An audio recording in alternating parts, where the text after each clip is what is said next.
नमस्कार, मैं हिमांशु मिश्रा और आप देख रहे हैं द इनसाइड स्टोरी। तो 18 जुलाई राजनीति के लिहाज से बहुत बड़ा दिन। दिल्ली में भी बैठक और बेंगलुरु में भी बैठक। दिल्ली में बीजेपी के अंडर बैठक होगी और जो बेंगलुरु की बैठक हो रही है वो विपक्षी एकता की बैठक हो रही है, वो कांग्रेस उसका नेतृत्व कर रही है। बीजेपी की तरफ से दावा यह किया गया है कि उसके साथ 38 दल है और जो विपक्ष है उसके साथ 26 दल बैठ रहे हैं और वो सब अपनी रणनीति बना रहे हैं कि किस तरह 24 में चुनाव लड़ा जाए। लेकिन सवाल ये है कि भारतीय जनता पार्टी जो 2 बार से बहुमत की सरकार ला रही है, जो 14 में बहुमत मिला उससे ज़्यादा बहुमत 19 में मिला, बावजूद इसके इतने सारे दलों को जुटाने की क्या ज़रूरत आन पड़ी है, उसके लिए क्या मजबूरी उसके सामने खड़ी नज़र आ रही है। क्या पटना टू बेंगलुरु बैठक होते होते दिल्ली सहमी हुई है, डरी हुई है? इसी को लेकर आज चर्चा करेंगे। डॉक्टर संजीव त्रिवेदी जी वरिष्ठ पत्रकार हमारे बीच है। संजीव जी, जैसे कि मैंने कहा कि पटना से ही खेल बदला है और वो बेंगलुरु आते आते एनडीए का जो गठबंधन, जो पुराने साथी थे जो बिछड़ गए थे किन्हीं वजहों से, सबको जोड़कर 38 दल, मतलब कि ये तो बहुत ज़्यादा बड़ा आंकड़ा हो गया। तो क्या वजह इसके पीछे और क्या रणनीति नजर आ रही है? इसके जवाब में आपको एक कहानी सुनाता हूं कि चुनाव 2019 का था और लोकसभा का चुनाव मछली शहर कंस्टिट्यूएंसी थी उत्तर प्रदेश की। तो गठबंधन के उम्मीदवार के तौर पर बीएसपी के उम्मीदवार लड़ रहे थे और भारतीय जनता पार्टी के। जीत भारतीय जनता पार्टी के उम्मीदवार की हुई, बीपी सरोज। लेकिन आप यकीन नहीं मानेंगे, उस इलेक्शन में हर राउंड में जो फासला था वो कहीं पे 400, कहीं पे 600, कभी 3000 हुआ तो घट करके फिर से 700, 500 और अंत में जब निर्णय हुआ तो 187 वोटों से लोकसभा चुनाव का परिणाम आया। लोकसभा चुनाव का 187 वोटों के अंतर से, और भारतीय जनता पार्टी जीत गई, नो डाउट। लेकिन उसी सीट पर सुभासपा नाम की पार्टी, ओपी राजभर की, उसने 11,000 वोट लिए। तो आपके प्रश्न का जवाब इस उदाहरण में है, यानी कि जीत का अंतर बहुत छोटा सा और एक दल ने, ये तो एक जगह की बात हुई। एक जगह की बात हुई। आंकड़ा जो 71 का था अपने दम पे और 73 कुल सीटें 2014 का, भारतीय जनता पार्टी का वो घट करके 62 पे आ गया था 2019 के चुनाव में। तो ये 10 सीट घटे कैसे, उसकी कहानी विपक्षी गठबंधन में थी। वो गठबंधन जो समाजवादी पार्टी और बहुजन समाज पार्टी के बीच 2019 में देखा गया था। तो विपक्षी एकता का वो एक बड़ा छोटा सा नज़ारा था और भारतीय जनता पार्टी ने महसूस कर लिया कि गुजरात के बाद उसकी जो सबसे मजबूत ज़मीन है उत्तर प्रदेश, वहाँ पर भी अगर 2 बड़े दल मिल गए तो फिर 10 सीटें जो हैं वो वैसे ही घट गई और बड़े छोटे छोटे मार्जिन से। अगर मान लीजिए ये मछली शहर का उदाहरण था तो ये अचानक 62 से 61 हो जाता अगर 2 सीटें, 200 वोट इधर से उधर हो जाते तो ऐसी कई सीटें थी पूरी उत्तर प्रदेश में ख़ास तौर पर, जिसमें कि उन्होंने पाया कि ये जो राजभर वोट हैं ये बड़े निर्णायक तरीके से काटते चले गए वोटों को जो उनके साथ थे। और मज़े की बात उस वक्त ये थी हिमांशु कि ओपी राजभर योगी आदित्यनाथ मंत्रिमंडल में थे और बागी हो गए थे। अब उन्हें मारे डर के बीजेपी निकाल भी नहीं पा रही थी और उन्होंने अपना उम्मीदवार बीजेपी के खिलाफ ही खड़ा किया हुआ था। हालांकि चुनाव के तुरंत बाद उन्हें रुखसत कर दिया गया मंत्रिमंडल से। और यही वजह है कि बहुमत में रहने के बावजूद आपने देखा होगा कि पटना से बेंगलुरु जब विपक्षी गाड़ी पहुंची है तो इस बीच में ऐसा लगता है कि भारतीय जनता पार्टी ने तय कर लिया कि साहब ऐसे काम नहीं चलेगा। मुझे वो कहानी याद आ रही है, एक चूहे और शेर वाली। मैंने बचपन में पढ़ाई गई है कि किसी को कम नहीं आंकना चाहिए। चूहे की भी अपनी शक्ति है और शेर की भी अपनी शक्ति है। जब शेर जाल में फंस जाता है तो चूहा ही जाल को कुतरता है और शेर बाहर आता है। तो किसी को कम नहीं समझना चाहिए। हाँ। और शायद ये एहसास हो चला है भारतीय जनता पार्टी को, इसीलिए 38 दलों को जो है, मतलब अमित शाह दावा कर रहे हैं इस बार। अब उसमें 38 दलों में देखिए कि अब से कुछ देर पहले टीएमसी की तरफ से एक तंज आया है, एक व्यंग आया है। उसमें उन्होंने कहा है कि उसमें 9 दल ऐसे हैं जिनकी की कोई सांसद नहीं है। 38 दलों में 9 दल ऐसे हैं जिनके की कोई सांसद नहीं है। उनमें 3 दल ऐसे हैं जिनके की 2 सांसद हैं और 8 दल ऐसे हैं जिनके की 1 सांसद है। तो 14-15 सांसद 20 पार्टी 20 पार्टी मिला लें तो 15 सांसद बन रहे हैं। तो आप ये समझ लें कि ये कुनबा जरूर बढ़ाया गया है। उनके पास एमपी है कि नहीं है इस तरफ नहीं देख रहे हैं। और मेरा यकीन है कि यही हाल वो जो 24 दल गिनाया जा रहा है बेंगलुरु वाली बैठक में वहाँ भी होगा। बिल्कुल, वहाँ भी ऐसा नहीं है कि सब बड़े बड़े संख्या वाले लोकसभा में उन जिनके सांसद है वही मौजूद होंगे। जी नहीं, वहाँ तो वैसे भी छोटे दल होंगे जिनका हम और आप नाम नहीं जानते हैं और यहाँ भी वो दिल्ली में भी वैसे लोग बैठेंगे। नहीं, उनका होना मजबूरी समझ में आती हाँ, है। वो बात आपकी सही है। बीजेपी की मजबूरी है ये, मतलब कहीं से हजम होने वाली बात नहीं। लेकिन इसका एक संदेश है। 18 जुलाई आपने कहा बहुत ही सिग्निफिकेंट दिन है, बड़ा डिसाइसिव, बहुत ही महत्वपूर्ण, निर्णायक। क्यों? क्योंकि ये तय कर रहा है जो भारतीय राजनीति में बहुत दिनों से नहीं देखी गई थी कि इस बार जो चुनाव होने हैं लोकसभा के, वो दरअसल 2 खेमों की लड़ाई है। वोटों का विखंडन नहीं हो, इसकी तैयारी बहुत पहले से शुरू कर दी गई है। एंड 1-on-1 फाइट इस बार करनी है। देश की जनता को या तो मोदी जी के पक्ष में वोट देना है या फिर मोदी जी के अगेंस्ट में वोट देना है। ये एक सहमति पटना से लेकर बेंगलोर और इधर दिल्ली, यानी कि बेंगलोर और दिल्ली के बीच जब 2 बैठकें होंगी तो ये 2 बैठक देश की जनता को 2 ही संदेश देंगी कि जो मोदी जी के समर्थक हैं वो इधर आ जाएं और जो मोदी जी के विरोधी हैं वो इधर आ जाएं। कोई तीसरा दल अकेले खड़ा हो जाए और कहे कि साहब मुझे भी वोट दीजिए, मैं बीएसपी हूँ या मैं फलां हूँ, उन्हें वोट नहीं मिलने वाला है। इस बार लोगों को ये चुनना पड़ेगा कि आप किस तरफ हैं, और नहीं तो फिर देश की जनता उन्हें वोट नहीं देगी। ये सिलसिला धीरे धीरे छोटे छोटे विधानसभा चुनाव से निकलता हुआ आ रहा था। पश्चिम बंगाल में आपने देखा कैसे एक भी वोट, एक भी सीट सीपीएम और कांग्रेस को नहीं दी गई। या तो बीजेपी को सीटें गई या ममता बनर्जी को सीटें गई। आपने देखा उत्तर प्रदेश में मायावती जी को सीट ही नहीं मिली, या तो अखिलेश यादव को गई या भारतीय जनता पार्टी को गई। आपने बड़ा स्पष्ट दिल्ली में उदाहरण देखा कि कैसे या तो वोट गए बीजेपी को, नहीं तो आम आदमी पार्टी को, कांग्रेस को नहीं मिला। तो ये जो सिलसिला चल रहा था राज्य विधानसभा के चुनाव में, आपने देखा कर्नाटक में हाल में बड़ी बुरी स्थिति में पहुंच चुकी है। वहां पर जेडीएस, या तो वोट मिले कांग्रेस को नहीं बीजेपी को।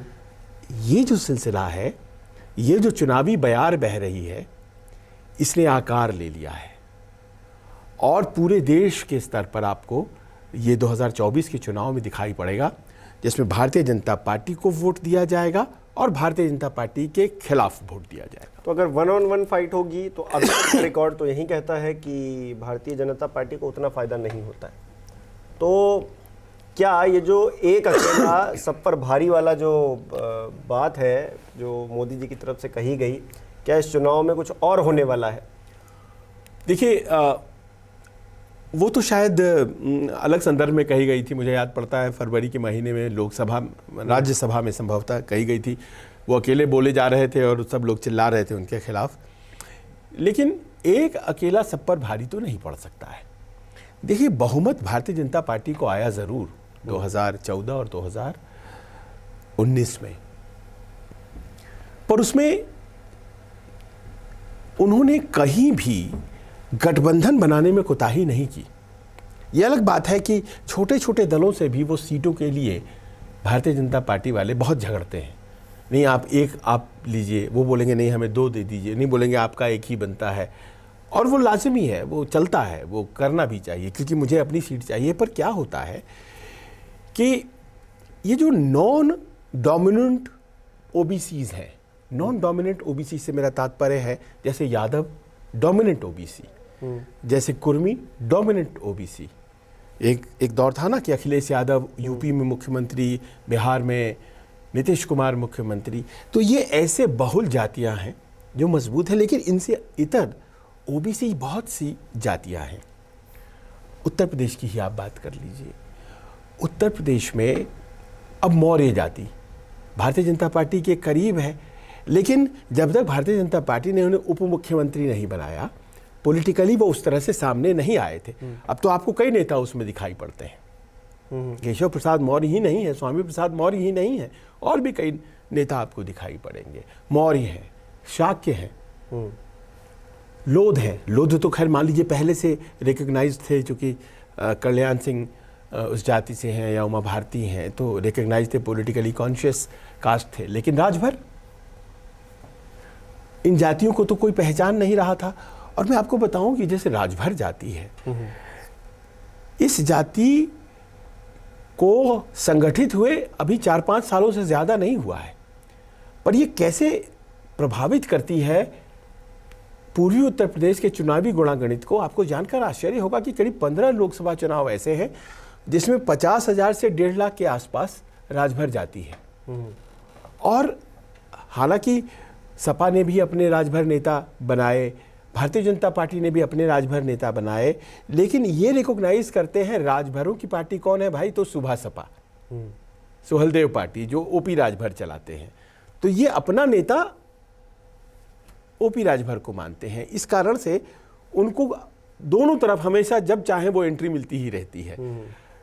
और आपको मतलब ये आप उस क्षेत्र में जाएं तो आपको बहुत आसानी से महसूस होगा, चाहे वो आजमगढ़ हो, चाहे वो भदोही हो, चाहे वो बलिया हो, चाहे वो चंदौली हो, चाहे वो डुमरियागंज हो, चाहे वो देवरिया हो, इन सब जगह इलाकों में आपको बड़ा संगठित, और भी डिस्ट्रिक्ट्स में बड़ा संगठित तरीके से, अब ये मछली शहर में ही आपने जैसा उदाहरण मैंने दिया, ये अपनी ही पार्टी को देते हैं और अपनी पहचान बनाते हैं। अब मान लीजिए भारतीय जनता पार्टी ने इनको जोड़ लिया, तो आप देखिए कि वो मछली शहर की सीट अगर केवल प्योर मैथमेटिक्स के अनुसार जाए तो ज़्यादा सिक्योर हो गई पिछली बार की अपेक्षा, क्योंकि अब 11,000 वोट भी आ गए और अभी तक सपा और बसपा का गठबंधन हुआ भी नहीं है। तो इसी कारण से ये जो छोटे दल है ना, ये बड़े इंपॉर्टेंट है। बिहार चलिए, रामविलास पासवान की पार्टी जो अब 2 भागों में बट गई, पिछली दफ़ा उसने 6 सीटों पर चुनाव लड़ा और वो 6 की 6 उस सीट जीत गई भारतीय जनता पार्टी के साथ, और उसका स्ट्राइक रेट उस पिछले चुनाव की अपेक्षा, पिछली दफ़ा वो 7 लड़ी थी, उसमें से 6 जीती, इस बार 6 लड़ी और 6 की 6 जीत गई 100%। और 8% वोट उसे आए। अब ये जो वोट थे, ये जाहिर है कि बीजेपी का भी वोट इसमें मिला हुआ होगा, लेकिन कहा यह जाता है कि पासवान जाति 5 से 6% वोट है उसका बिहार में, और वो एन ब्लॉक ट्रांसफ़र होती है, लोक जनशक्ति पार्टी जिधर जाती है उस तरफ चली जाती है। लगभग अपने समाज के तो सारे वोट ही मिले उन्हें, सारे वोट तो मिले ही मिले। भारतीय जनता पार्टी के भी वोट मिला करके उन्होंने 100% स्ट्राइक रेट दे दिया। अब देखिए यूँ अदरवाइज आप देखिए तो 5 से 6% वोट बहुत मैटर नहीं करता है, जबकि फैसले 42% 40% पे आ रहे हैं। लेकिन अगर वो बीजेपी से जुड़ती है तो वोट वो ट्रांसफ़र कराती है, और वो ट्रांसफ़र अगर करा देती है तो जाहिर है कि एक एज भारतीय जनता पार्टी को मिला, तभी तो वो 39 सीट्स एनडीए ने पिछली दफ़ा जीती। जेडीयू और बीजेपी मिलाकर के 32 और 6 इनके हो गए, एक और। तो इस तरह से आप सोचिए कि कैसे ये छोटी दल, जो आप सवाल खड़े कर रहे थे कि बहुमत में क्यों जरूरत है। जैसे कि अखिलेश यादव जब इलेक्शन लड़ रहे थे तो उन्होंने ये कहा था कि हम बड़े दलों के साथ नहीं, छोटे दलों के साथ गठबंधन करके लड़ेंगे, जिसका फायदा भी इस बार दिखा। इस बार उत्तर प्रदेश के जब इलेक्शन हुए तो उसमें फायदा भी दिखा। तो वही स्ट्रेटेजी अब नेशनल लेवल पर नजर आ रही है। बिल्कुल, और दोनों तरफ से इसकी खास वजह है। इसकी खास वजह ये है कि ये तमाम दल जो आप जिसकी बात हम कर रहे हैं, ये तमाम दल कास्ट बेस्ड है। इनका एक बहुत इंपॉर्टेंट पहलू है ये जातीय आधार पर संगठित होकर के जो लोग अपना दल बनाते हैं, ये वो दल है। दूसरा इंपॉर्टेंट पहलू, ये ओबीसी, एससी, एसटी, ओबीसी और एससी कह लीजिए, इन जातियों के द्वारा बनाए गए दल हैं। और जो राजनीतिक चक्र जो है और चुनाव का चक्र जो है, जो पहिया घूम रहा है, उसमें देश की राजनीति का जो कह सकते हैं कि रथ चक्र है, वो फिलहाल ओबीसी राजनीति के पड़ाव पर आकर रुक गया है। तो और ओबीसी राजनीति के पड़ाव में 2 जातियां, प्रभु जातियां, यादव और कुर्मी, अभी तक उसका लाभ लेती रही। केंद्र में भी मंत्री बने, राज्यों में मुख्यमंत्री बने। एक दौर में बाबूलाल गौड़ जैसे मध्य प्रदेश में भी यादव जाति से आने वाले मुख्यमंत्री बने भारतीय जनता पार्टी की तरफ से। मुलायम सिंह यादव और अखिलेश यादव उत्तर प्रदेश में, लालू यादव, राबड़ी देवी और तमाम कुर्मी जाति में से सबसे बड़े नेता के तौर पर नीतीश कुमार वहाँ बने। तो इन लोगों ने पावर शेयरिंग किया।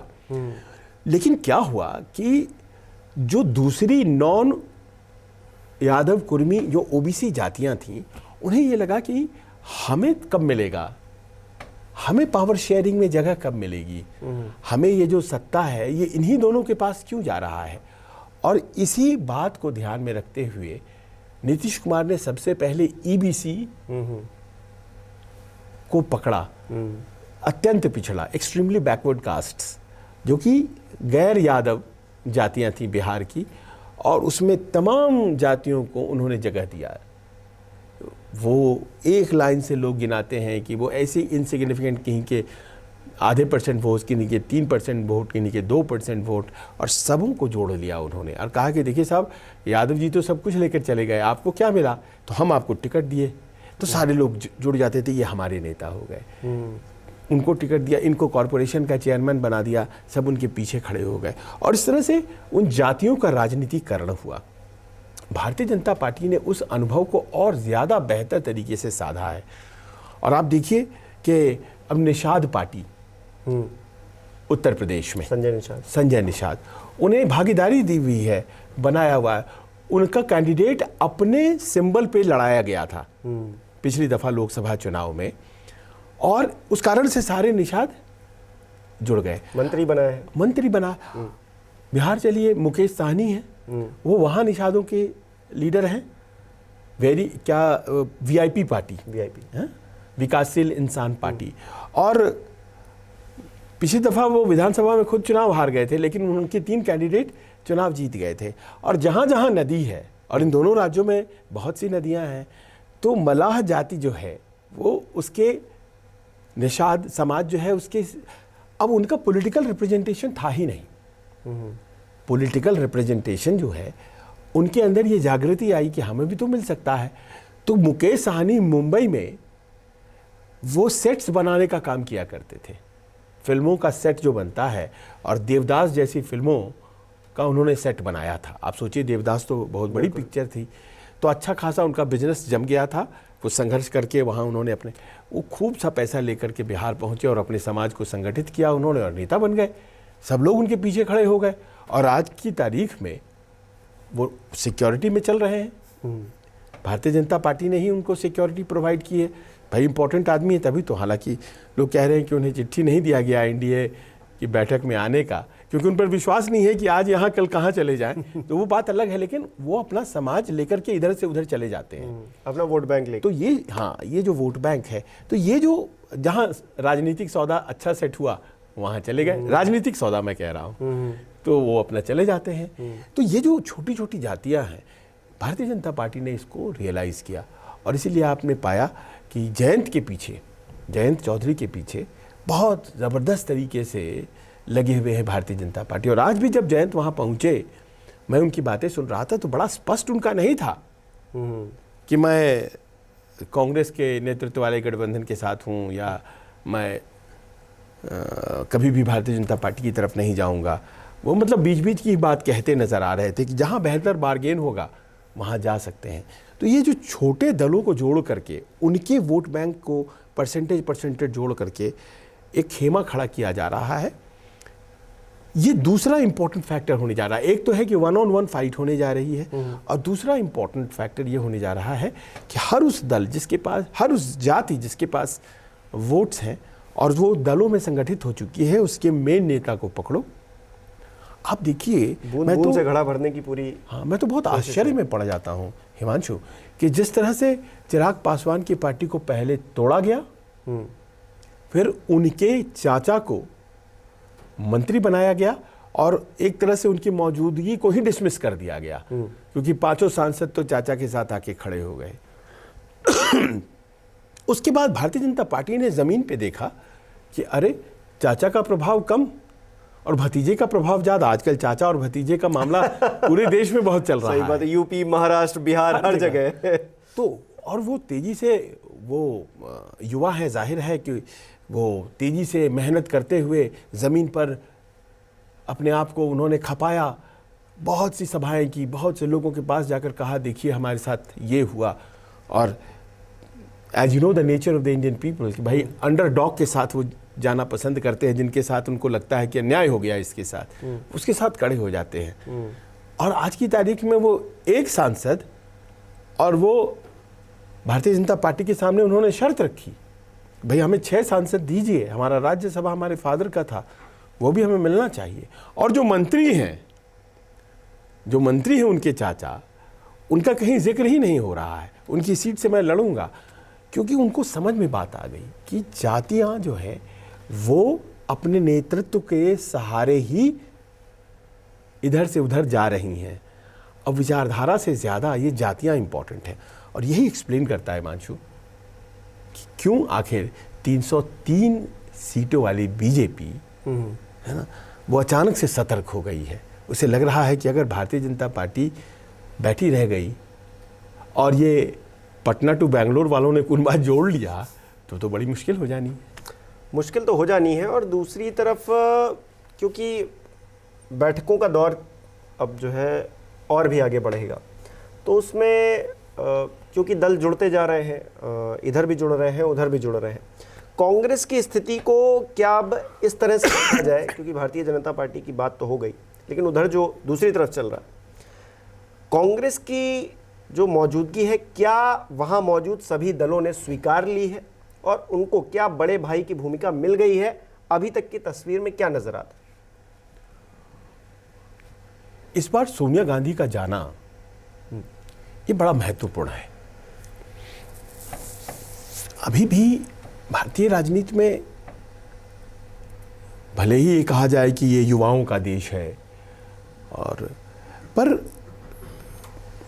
चाहे वो पॉलिटिक्स हो, चाहे वो कॉरपोरेट हो, चाहे वो समाज का कोई भी क्षेत्र हो, लोगों का विश्वास जो है ना, वो एज एंड एक्सपीरियंस के साथ जा रहा है। अभिषेक बनर्जी नहीं, ममता बनर्जी चाहिए, क्योंकि उनके पीछे एक फहरिस्त होती है उपलब्धियों और असफलताओं की।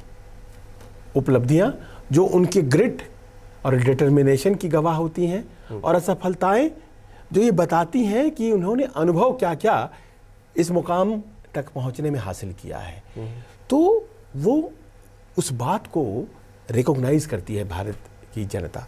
सोनिया गांधी 2004 में इसी तरह के गठबंधन को बनाने में उन्होंने बड़ी अहम भूमिका निभाई थी। और मुझे अच्छी तरह याद है, हम जैसे पत्रकार को भी लगता था कि अटल जी का जो दौर है ये तो अब और मजबूती से 2004 जीत जाएंगे, ऐसा लगता था। उस समय हम लोगों की भी अनुभव और उम्र कम थी, तो सब लोग बोलते थे तो हमें भी लगता था, लेकिन जब नतीजे आए तो हमें बहुत आश्चर्य हुआ कि ये तो गजब गुणागणित हो गया।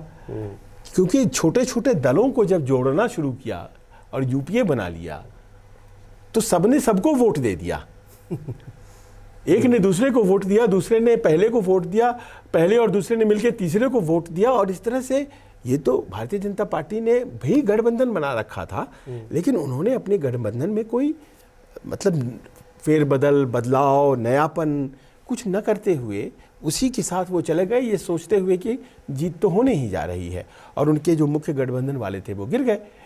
अब देखिए कि वो एक्सपेरिमेंट को दोबारा से पुनर्जीवित करने के लिए ऐसा लगता है जैसे सोनिया गांधी वहाँ पहुँची हैं, और सोनिया गांधी के पास ये अनुभव है, और राहुल गांधी एक नए कलेवर में अगर वो सामने हैं, उनका केस सुप्रीम कोर्ट में है, उनके साथ क्या होता है, और मैं देख रहा हूँ कि चीज़ें लाइन में आ रही हैं। आम आदमी पार्टी कल तक बड़ा बेलिजरेंट थी, वो धीरे धीरे वो भी ट्रैक पर आ रही है, उसे भी लगता है कि कहीं गठबंधन का मामला बन जाए तो क्या दिक्कत है। तो इस तरह से मुझे लग रहा है कि नीतीश ने भले ही शुरुआत की थी, पर जो लीडरशिप का जो बेटन है वो पास ओवर हो रहा है कांग्रेस की तरफ, और कांग्रेस ये वही नेतृत्व करेगी। और अगर मान लीजिए फर्ज करें आप कि दिसंबर में जो चुनाव होने हैं, जिसमें कि मध्य प्रदेश, छत्तीसगढ़, राजस्थान तो है ही, तेलंगाना भी है, और अगर उसमें नतीजे माकूल कांग्रेस के लिए रहते हैं तो फिर तो कोई प्रश्न ही नहीं रह जाएगा कि कोई और बात हो। चलिए, अब सोनिया गांधी आगे आ गई हैं। राहुल गांधी के नेतृत्व को भले ही कुछ दल नहीं पसंद कर रहे थे या फिर उस पर सवाल खड़े कर रहे थे, अब सोनिया गांधी क्योंकि आ गई हैं तो उम्मीद करते हैं कि और साथ ही ये भी हुआ है कि भारतीय जनता पार्टी कोई नए कैरेक्टर्स नहीं जोड़ पा रही है। जैसे मान लीजिए कि जयंत आ जाते तो एक नए किरदार होते। देखिए सुभाष सपा, ये सब पहले के लोग हैं, बिल्कुल। चिराग पासवान, ये सब पहले के लोग हैं, ये कोई संजय निषाद, ये सब पहले के लोग हैं। नए लोगों में अगर आप अजीत पवार को गिनना चाहते हैं तो गिने, लेकिन अभी भी मैं कंफ्यूज हूँ कि जो सेंटर ऑफ ग्रेविटी है एनसीपी के वोट्स का वो किधर है। अभी अजीत पवार की तरफ है और ना शिंदे या की शरद तरफ भी पवार नहीं की है। तरफ है, शिंदे की तरफ भी नहीं है, वो तो उद्धव की तरफ है। शिंदे की तरफ है या उद्धव की तरफ है, तो नया क्या जोड़ा है उन्होंने। एक बहुत बड़ा प्रश्न है कि अगर नया नहीं जुड़ा है और उधर एक नया कुनबा तैयार हो रहा है, तो ये तो बहुत कंफर्टेबल बात इन परिस्थितियों में, जबकि 38 दल हैं एनडीए के पास, बहुत ज़्यादा एनडीए के लिए खुश होने की ज़रूरत नहीं रही। चलिए, अब 38-26 पर भारी पड़ता है या 26-38 पर भारी पड़ता है, क्योंकि गिनती है ये, क्योंकि ये मैथमेटिक्स है, लेकिन राजनीति जो है मैथमेटिक्स के भरोसे नहीं चलती है। उसका कभी कभी 1 और 1 11 भी हो जाता है, और 1 और 1 0 भी हो जाता है कभी कभी। तो राजनीति में क्योंकि कही जाती है ये बात कि कुछ भी संभव है, तो कुछ भी संभव में क्या इस बार संभव होने जा रहा है 2024 में। और क्योंकि 18 तारीख, मैंने शुरुआत में ही कहा था, बहुत ही निर्णायक दिन है, तो राजनीति पे हमारी नज़र रहेगी। आपको भी अपडेट करते रहेंगे, न्यूज़ 24 आप देखते रहिए। और ये वीडियो कैसा लगा ये बताइए, और आपको क्या लग रहा है क्या होने वाला है। बहुत बहुत शुक्रिया।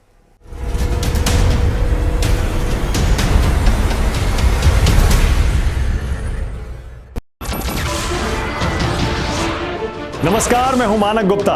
अगर आपको हमारा ये वीडियो पसंद आया हो तो इसे लाइक और शेयर जरूर करें, और हाँ, हमें सब्सक्राइब और फॉलो करना ना भूलें ताकि आप देश और दुनिया की कोई खबर मिस ना करें। तो जुड़े रहिए हमारे साथ और देखते रहिए न्यूज़ 24।